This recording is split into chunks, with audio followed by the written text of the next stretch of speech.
Hello and welcome to the IAS academy. आज है तारीख 4 अप्रैल और शुरू करते हैं फिल्म स्पेसिफिक करंट अफेयर का न्यूज़ डिस्कशन। हमारी पहली न्यूज़ महावीर जयंती को लेकर है। तो यूपीएससी अगर आप फिल्म्स देखोगे तो जैनिज्म पे यूपीएससी लगातार क्वेश्चन पूछ रही है। अगर हम एंशिएंट इंडिया में सबसे इंपॉर्टेंट टॉपिक कोई देखें तो जैनिज्म और बुद्धिज्म, हर साल आपको जैनिज्म बुद्धिज्म पर क्वेश्चन मिलेंगे। तो आज महावीर जयंती, इसका मतलब ये है आज जो जैन धर्म के जो 24th और लास्ट तीर्थंकर हैं वर्धमान महावीर जी, उनकी बर्थ डेट है। इस डेट को इंडिया में महावीर जयंती के रूप में सेलिब्रेट किया जाता है। अब सबसे पहला फैक्ट ये है कि जो वर्धमान महावीर हैं वो फाउंडर नहीं है जैनिज्म के। जैनिज्म के फाउंडर कौन थे? जो फर्स्ट तीर्थंकर थे वो थे ऋषभनाथ, और जो वर्धमान महावीर हैं वो 24th तीर्थंकर है, और 23rd उनके पहले कौन थे? पार्श्वनाथ। तो ये बेसिक हमें तीर्थंकर के बारे में पता होना चाहिए। टोटल 24 तीर्थंकर थे जैनिज्म में। अब अगर हम वर्धमान महावीर जी के बर्थ को देखें तो इनके पिता का नाम सिद्धार्थ ऑफ कुंडलग्राम, और इनकी जो माता जी थी वो क्वीन त्रिशला लिच्छवी प्रिंसेस थी। इनका जो जन्म था वो 6th सेंचुरी बीसी में हुआ था, वज्जे किंगडम में, जो आज बिहार के वैशाली में पड़ता है। इन्हें महावीर टाइटल दिया गया, इसका मतलब है ग्रेट हीरो। इन्हें जैना और जितेंद्रिय भी बोला जाता है। इसका मतलब है ऐसे व्यक्ति जिन्होंने अपने सेंसेस को, जितनी भी अपनी सेंसेस होती हैं, उन सब पे उन्होंने कॉन्कर कर लिया हो, कंट्रोल कर लिया हो। इसके बाद में इनका एक नाम ये भी है निग्रांत, मतलब वो हर बॉन्ड से मुक्त हो गए हैं। उनकी आत्मा किसी भी बॉन्ड से अब बंधी हुई नहीं है।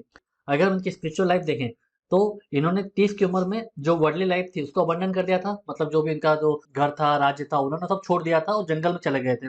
तो 12 साल तपस्या करने के बाद एट द एज ऑफ 42 इन्होंने कैवल्य अटेंड किया। कैवल्य यहाँ पर नॉलेज है, ओमनीसियंस है, मतलब उन्हें अल्टीमेट ट्रुथ का रियलाइजेशन हो गया। इसके बाद उन्होंने अपना पहला सेरेमन जो दिया था वो पावा में दिया था, नियर पटना। और यहाँ पर हर तीर्थंकर के साथ में एक सिंबल एसोसिएटेड होता है। तो जो महावीर जी हैं उनके साथ में लॉयन का सिंबल एसोसिएटेड होता है। इनकी डेथ कब हुई थी? इनकी डेथ हुई थी at the age of 72, 5th century BC में, पावापुरी में। ये आज के बिहार के राजगीर में ये पड़ता है पावापुरी। अब जैनिज्म में अक्सर क्वेश्चन जो आता है वो उसके जैनिज्म प्रिंसिपल को लेके आता है। तो जो जैनिज्म का जो पहला प्रिंसिपल है, जिसे त्रिज्वल्स या त्रिरत्ना भी बोलते हैं, वो क्या है? पहला है राइट फेथ, कि हमें जो फेथ रखना चाहिए वो राइट फेथ होना चाहिए। दूसरा है राइट नॉलेज, जो हमारा ज्ञान है वो भी राइट होना चाहिए। और थर्ड है, वो है राइट एक्शन, जो हमारे कर्म होते हैं वो भी करेक्ट होना चाहिए, राइट होना चाहिए। तो जब हम इन 3 प्रिंसिपल को फॉलो करेंगे तभी हम जैनिज्म के अकॉर्डिंग लिबरेशन अटेंड कर सकते हैं। उसके अलावा जो 5 डॉक्ट्रिन्स ऑफ जैनिज्म है, जिसको 5 टीचिंग्स ऑफ जैनिज्म भी बोलते हैं, जैन अगमस भी बोला जाता है, उसमें अहिंसा, आपको नॉन वायलेंस फॉलो करना है, हमेशा सत्य बोलना है, अस्तेय, आपको चोरी नहीं करना है, अपारिग्रह, जितना आपको जरूरत है उतना ही आपको अपने पास रखना है, पोजेशन रखना है, और ब्रह्मचर्य का पालन करना है। और ये जो लास्ट वाला जो था ब्रह्मचारी, इसे महावीर जी ने जोड़ा था, ऐड किया था। अब जैनिज्म राइज क्यों हुआ था? क्योंकि उस वक्त जो ब्राह्मणिज्म कल्चर था वो काफी ज्यादा डोमिनेट था। जो ब्राह्मणिज्म थॉट थे वो काफी रिचुअल्स पे फोकस कर रहे थे। तो इससे कुछ जो प्रिविलेजेस थे जो अपर 2 कास्ट के लिए ही एसोसिएटेड थे, तो इससे जो वैश्य क्लास थी, जो और कुछ क्षत्रिय भी थे जो इस पूरे सिस्टम से खुश नहीं थे। तो इसी वैदिक डोमिनेंस को काउंटर करने के लिए जैनिज्म और बुद्धिज्म रिलीजन का राइज हुआ। जैनिज्म में भी 2 सेक्ट होते हैं, एक दिगंबर, एक श्वेतांबर। तो जो दिगंबर जो होते हैं, जो मॉन्क्स होते हैं, वो कंप्लीट न्यूडिटी पे बिलीव रखते हैं, वो कोई कपड़े भी नहीं पहनते हैं।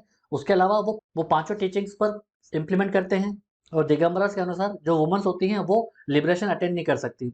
और श्वेतांबर जो होते हैं जो व्हाइट क्लॉथ्स वियर करते हैं, और वो केवल टीचिंग्स को फॉलो करते हैं। लास्ट वाला जो ब्रह्मचार्य है वो श्वेतांबर जो होते हैं वो फॉलो नहीं करते। और श्वेतांबर्स के अकॉर्डिंग जो वुमेन्स होती हैं वो लिबरेशन अचीव कर सकती हैं। और जो श्वेतांबर थे उनके एक्सपोनेंट कौन थे? स्थूलभद्र। और जो दिगंबर उनके प्रोपोनेंट कौन थे? भद्रबाहु। तो ये सारी टीचिंग्स हैं, ये सारे बेसिक फैक्ट हैं जैनिज्म को लेकर, जो हमें पता ही होना चाहिए, क्योंकि यूपीएससी इस पर क्वेश्चन पूछते ही पूछती है। अब चलते हैं आगे। हमारी अगली न्यूज रीयूजेबल लॉन्च व्हीकल को लेकर है, आरएलवी टीडी। यहाँ पे टीडी का मतलब है टेक्नोलॉजिकल डेमोन्स्ट्रेशन। तो सबसे पहले हमें ये बेसिक आइडिया पता होना चाहिए कि ये जो रीयूजेबल लॉन्च व्हीकल होता क्या है। तो देखिए, जब भी हमें कोई सैटेलाइट लॉन्च करना होता है तब हम एक रॉकेट के साथ में उसे ऑर्बिट में भेजते हैं, अंतरिक्ष में भेजते हैं। तो जब वो रॉकेट जो है वो सैटेलाइट को अंतरिक्ष में प्लेस कर देता है, उसके बाद में वो रॉकेट जो है वो जमीन पर क्रैश हो जाता है, मतलब वो अब उसका कोई दूसरा यूज नहीं होगा। तो इससे क्या होता है कि जब हम सैटेलाइट लॉन्च करते हैं तो उसकी कॉस्ट काफ़ी ज़्यादा होती है, क्योंकि उस रॉकेट को बाद में रिकवर नहीं किया जाता। तो इसी वजह से जो रॉकेट जो कॉस्ट है वो काफ़ी महंगी पड़ती है। तो यहीं से आइडिया शुरू हुआ कि जिस रॉकेट की सहायता से हम जो सैटेलाइट लॉन्च करते हैं उसे भी वापस से रिकवर किया जाए, ताकि उस पर्टिकुलर रॉकेट में फिर से फ्यूल भरकर दूसरे सैटेलाइट्स को भी उससे उस रॉकेट से लॉन्च किया जा सके। तो जो स्पेस एक्स कंपनी है एलन मस्क की, वो इस कॉन्सेप्ट पे काम कर रही है। उसके पास में ऐसे रॉकेट भी हैं जो रीयूजेबल हैं, मतलब अपने सैटेलाइट लॉन्च करने के बाद वो वापस से अर्थ पे री एंट्री कर सकते हैं। और 2016 से जो इसरो है वो भी इस पर काम कर रहा है। तो अभी ये न्यूज़ में क्यों है? क्योंकि जिस रीयूजेबल लॉन्च व्हीकल का जो सेकंड स्टेज था वो इसरो ने टेस्ट कर लिया है। इसमें किया क्या था, जो भारतीय वायुसेना का जो हेलीकॉप्टर है उसकी सहायता से इस रॉकेट को 4.5 किलोमीटर ऊंचाई पे जाके छोड़ दिया गया उसे ग्लाइड करने के लिए। तब इसरो का ये जो रीयूजेबल लॉन्च व्हीकल था आरएलवी लेक्स एलईएक्स, ये ऑटोमेटिकली इसने लैंड किया। उसने खुद से ही नेविगेट किया, कंट्रोल सिस्टम यूज किया और एक ऑटोनोमस लैंडिंग करी उसने खुद से। तो ये इंपॉर्टेंट है क्योंकि जो इसरो का जो मिशन है रीयूजेबल लॉन्च व्हीकल का, उसमें 4 स्टेज है। जिसमें पहला स्टेज था आरएलवी हाइपरसोनिक फ्लाइट एचईएक्स। इसमें ये देखा गया था कि क्या हमारा रॉकेट है वो वापस से अर्थ के एटमॉस्फेयर में री एंट्री कर सकता है। तो वो हमने सक्सेसफुली उसको डेमोन्स्ट्रेट कर दिया था। उसके बाद में थी कि लैंडिंग कैसे कराई जाए सक्सेसफुली। तो उसी का टेस्ट अभी हुआ है। 2 अप्रैल को जो टेस्ट हुआ है वो ऑटोनोमस लैंडिंग को लेकर हुआ, एलईएक्स को लेकर हुआ। इसके बाद में इसरो का अब अगला टारगेट है return flight experiment REX, powered cruise flight और स्क्रैमजेट प्रोपल्शन एक्सपेरिमेंट। तो इन स्टेज में आरएलवी का टेस्ट किया जाएगा। सबसे बड़ा जो इसका फायदा ये होगा कि जो सैटेलाइट लॉन्च करने की जो कॉस्ट थी वो कम हो जाएगी। पहले अगर हम कन्वेंशनल लॉन्च व्हीकल से लॉन्च करते तो एक लॉन्च का कॉस्ट हमें 150 करोड़ रुपए पड़ता था। बट रीयूजेबल लॉन्च व्हीकल की सहायता से एक लॉन्च की कॉस्ट हमें मात्र 30 करोड़ रुपए पड़ेगी। मतलब पहले पर केजी जो पेलोड था, जो सैटेलाइट था, उसकी कॉस्ट थी 13 लाख। और रीयूजेबल लॉन्च व्हीकल के बाद में जो पर केजी कॉस्ट होगा पेलोड कॉस्ट का, वो 2.6 लाख हो जाएगा। तो इससे होगा क्या कि हम बहुत ज़्यादा पैसे बचा सकते हैं हमारे सैटेलाइट लॉन्च में। और उसके बाद हम स्पेस ट्रैवल के क्षेत्र में भी आगे आ सकते हैं, क्योंकि जो स्पेस एक्स है वो ऑलरेडी आगे निकल चुका है हमसे। तो यहाँ पर इसरो भी कम्पीट करेगा मार्केट में, क्योंकि स्पेस ट्रेवल्स आने वाले समय में स्पेस टूरिज्म का मार्केट बड़ा होने वाला है। तो इसरो इसमें पीछे नहीं रहना चाहता। तो अगर हमें स्पेस ट्रेवल करना है तो हमारे पास में ऐसा व्हीकल होना चाहिए जो हमारे यात्रियों को अंतरिक्ष में लेके जाए और वहां से वापस सक्सेसफुली उन्हें अर्थ पे लैंड करा ले। तो ये पूरा कॉन्सेप्ट था रीयूजेबल लॉन्च व्हीकल का। इसका हाल ही में टेस्ट हुआ है, तो यूपीएससी इस पर पूछ सकती है क्वेश्चन, या फिर आपसे एचईएक्स एलईएक्स आरईएक्स पावर क्रूज फ्लाइट या फिर स्क्रैमजेट प्रोपल्शन एक्सपेरिमेंट के बारे में पूछ सकते कि इन स्टेज का मीनिंग क्या है या फिर इन पर्टिकुलर स्टेजेस का ऑब्जेक्टिव क्या है। तो ये हमें पता होना चाहिए। अब चलते हैं आगे। हमारी अगली न्यूज़ एराविकुलम नेशनल पार्क को लेकर है। अब ये एराविकुलम नेशनल पार्क कहाँ है? तो ये केरला के वेस्टर्न घाट के कन्नन देवन हिल्स, मतलब वेस्टर्न घाट में ये एराविकुलम नेशनल पार्क सिचुएटेड है। अब ये न्यूज़ में क्यों है? दरअसल जो फर्नारियम होता है ये पहली बार एराविकुलम नेशनल पार्क में सेटअप किया गया है। और ये पहली बार ऐसा होगा कि किसी फन कलेक्शन को किसी हिल स्टेशन पे सेटअप किया गया है। अब ये जो फर्नेरियम होता है ये एक ऐसे प्लांट होते हैं जो जमीन में नहीं उगते हैं, मतलब जो कोई बीज से नहीं उगाए जाते हैं। ये दरअसल जो पेड़ होते हैं उनसे ही अपना न्यूट्रिएंट हासिल करते हैं, पानी हासिल करते हैं। और डिफरेंस ये अदर प्लांट के साथ में, इनका कोई बीज नहीं होता और इनमें कोई फूल नहीं लगते हैं, बट इनमें जड़ें भी होती हैं, पत्ते भी होते हैं, तने भी होते हैं, स्टेम भी होती हैं। तो ये हमें बेसिक डिफरेंस पता होना चाहिए। अब इसका सबसे ज़्यादा इंपॉर्टेंस क्या है फर्नेरियम का, कि ये जो फॉरेस्ट होती है, जो हमारे जंगल होते हैं, उनकी हेल्थ को बताता है। अगर आपको फर्नेरियम अच्छी कंडीशन में दिखते हैं, इसका मतलब जो इकोसिस्टम है, जो फॉरेस्ट इकोसिस्टम है, वो अच्छी कंडीशन में है। मतलब उस फॉरेस्ट इकोसिस्टम में ज़्यादा डिग्रेडेशन नहीं हो रहा है। अगर फर्नेरियम की जो संख्या होगी वो कम होती जाएगी, डिग्रेड होती जाएगी, तो इससे हमारे फॉरेस्ट इकोसिस्टम को नुकसान पहुंच रहा है या वो डिग्रेड कर रहा है। तो ये एक टाइप का इंडिकेटर स्पीसीज माना जाता है। इसी वजह से किसी इंपॉर्टेंट इकोसिस्टम में इसे सेटअप किया जाता है। अब यहाँ पर यूपीसी आपसे एराविकुलम नेशनल पार्क के बारे में पूछ सकती है, तो हमें फैक्ट पता होना चाहिए। तो ये केरला का नेशनल पार्क है। ये केरला का फर्स्ट नेशनल पार्क है जो कि 1978 में डिक्लेयर किया गया था। ये कन्नन देवन हिल्स में सिचुएटेड है वेस्टर्न घाट के। और जो साउथ इंडिया का जो हाईएस्ट पीक है अनाईमुड़ी 2695 मीटर का, ये भी इसी पार्क में सिचुएटेड है। अब दो फैक्ट हैं इस एराविकुलम नेशनल पार्क को लेकर जो यूपी से पूछ सकती है। तो जो एराविकुलम नेशनल पार्क है ये लैंड ऑफ नीलकुरिंजी भी है। ये एक ऐसा फ्लावर है जो हर 12 साल में खिलता है और ये नेचुरल हैबिटेट है नीलगिरी ताहर का। तो ये बेसिक फैक्ट है एराविकुलम नेशनल पार्क को लेकर। अब केरला में दूसरे कौन कौन से नेशनल पार्क हैं? अगर हम नॉर्थ टू साउथ देखें तो silent valley national park, Eravikulam national park, Anamudi Shola national park, Mathikettan Shola national park, Periyar national park. तो ये सारे नेशनल पार्क हमें ठीक से याद होना चाहिए विथ मैप। अब चलते हैं आगे। हमारी अगली न्यूज़ लोकपाल एंड लोकायुक्त को लेकर है। अब ये न्यूज़ में क्यों है?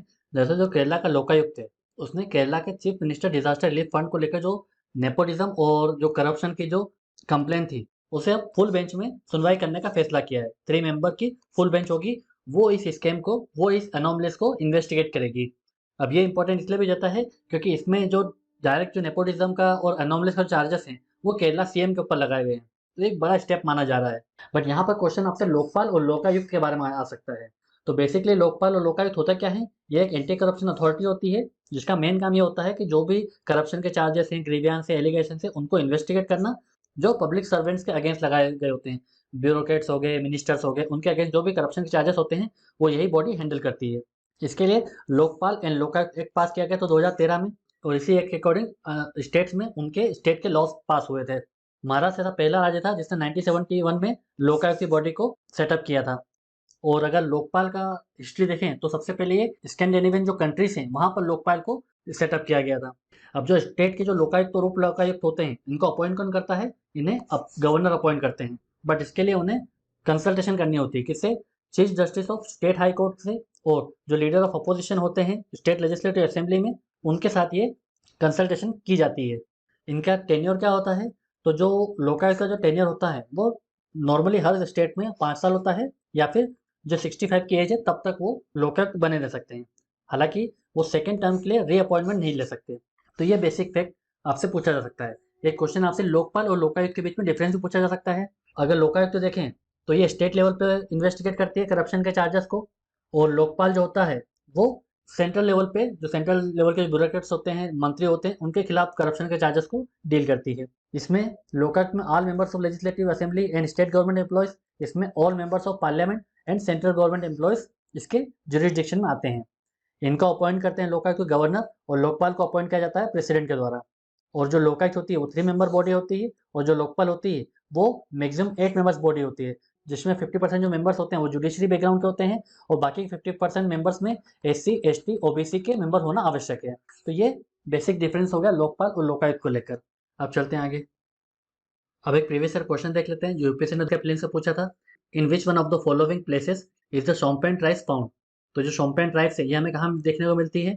ये निकोबार आइलैंड में पाई जाती है। अभी जो शोम्पेन ट्राइब्स होती है ये PVTG ग्रुप का पार्ट होती है, पर्टिकुलरली वल्नरेबल ट्राइबल ग्रुप की कैटेगरी में आती है, और ये मंगलोइड ट्राइब्स की कैटेगरी में आते हैं। तो ये बेसिक 2 फैक्ट हैं जो हमें पता होना चाहिए। यूपीएससी ने पूछा है तो आगे भी पूछ सकती है। इस वीडियो के PDF को डाउनलोड करने के लिए आप अपने टेलीग्राम चैनल को ज्वाइन कर सकते हैं। ऐसे ही और करंट अफेयर के वीडियोस के लिए आप हमारे यूट्यूब चैनल को सब्सक्राइब कर सकते हैं। आज के वीडियो में सिर्फ इतना ही है। Thank you very much.